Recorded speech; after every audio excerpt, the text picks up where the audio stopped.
Assalamualaikum warahmatullahi wabarakatuh. Perkenalkan, nama saya Erna Sulistianingsih. Saya adalah peserta Latsar CPNS 2021 dari instansi Badan Pencarian dan Pertolongan Angkatan 8, Kelompok 2, Golongan 2. Profil instansi. Badan Nasional Pencarian dan Pertolongan adalah lembaga pemerintah yang bergerak di bidang pencarian dan pertolongan, yang awalnya berada di bawah naungan Departemen Perhubungan. Dalam melaksanakan tugas pokoknya memerlukan dukungan dan partisipasi dari semua pihak dalam memanfaatkan berbagai fasilitas sarana prasarana, personil, dan material yang dimiliki oleh berbagai instansi pemerintah, swasta, organisasi, dan masyarakat. Berdasarkan Undang-Undang Nomor 29 Tahun 2014 tentang pencarian dan pertolongan mendefinisikan bahwa pencarian dan pertolongan adalah segala usaha dan kegiatan mencari, menolong, menyelamatkan, dan mengevakuasi manusia yang menghadapi keadaan darurat dan atau bahaya dalam kecelakaan, bencana, atau kondisi membahayakan manusia. Hal tersebut tentu perlu adanya penerapan strategi yang harus dilakukan supaya masyarakat mengetahui tugas dan fungsi Basarnas seperti bentuk untuk tipe kelas B dikepalai oleh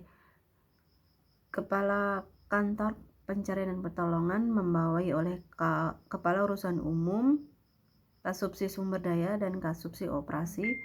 dan Pos dan Posar di Pos Siaga. Visi misi Badan Pencarian dan Pertolongan yaitu visi Basarnas 2020 sampai 2024,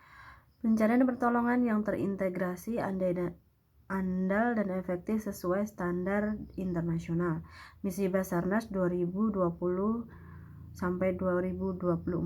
yaitu 1. Menyelenggarakan operasi pencarian dan pertolongan yang berstandar internasional. Yang kedua, menguatkan sistem penyelenggaraan pencarian dan pertolongan melalui pemenuhan kebutuhan sumber daya manusia, sarana dan prasarana, serta sistem komunikasi, pengintegrasian seluruh potensi pencarian dan pertolongan, dan penguatan kerangka regulasi dan kelembagaan.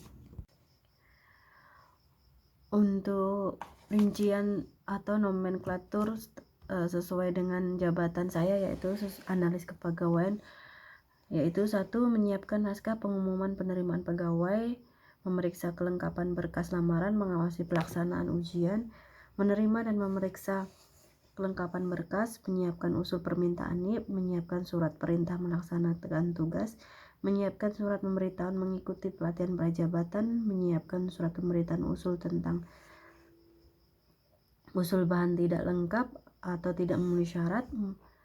menyiapkan surat permohonan menjadi saksi, menyiapkan usul permintaan karpek, karis, karsu, menyiapkan karpek dan karis karsu, menyiapkan bahan kenaikan pangkat, menyiapkan asal-usul pertimbangan teknis kenaikan pangkat EPNS, menyiapkan surat pengantar pengembalian usul bahan tidak lengkap atau tidak memenuhi syarat, menyusul daftar jabatan yang lowong, menyiapkan usul perpindahan pegawai, mengesahkan atau mencetak mutasi keluarga, mengumpulkan dan memeriksa data kepegawaian, menyiapkan usul peninjauan kerja, mengelola DP3, menyiapkan bahan-bahan untuk menetapkan status dan kedudukan hukum kepegawaian, menyiapkan surat penawaran atau pemberitahuan pelaksanaan diklat, menyiapkan surat panggilan mengikuti diklat, menyusun daftar pegawai yang akan memperoleh kenaikan gaji berkala, menyiapkan surat keputusan penundaan KGB, menyiapkan surat usulan untuk memperoleh tunjangan, mendata pegawai yang belum memiliki karpek atau taspen atau askes, mendata pegawai yang akan menerima penghargaan atau tanda jasa, menyusun daftar pegawai yang akan menerima penghargaan atau tanda jasa, penyediaan data mutasi kepegawaian dalam keadaan formulir atau coding, scanning dokumen kepegawaian ke dalam media komputer, mencatat dokumen ke dalam buku pengendalian, mengelola dokumen ke dalam tata naskah PNS, menyiapkan surat pemberitahuan tentang takah tidak berkembang, menerbitkan daftar informasi kepegawaian secara periodik, mengelola daftar hadir, mendata PNS yang akan mencapai batas usia pensiun, menyiapkan kelengkapan usul pensiun atau KP pengabdian, menyiapkan data pegawai yang berhenti sebelum BUP, mencatat dan memelihara perubahan data pensiun baru. Standar layanan yang harus dilakukan yaitu harus cepat tepat waktu terkait dengan kenaikan pangkat atau dan kesejahteraan anggota ASN Basarnas, karena sesuai dengan slogan profesional, militan, dan sinergi.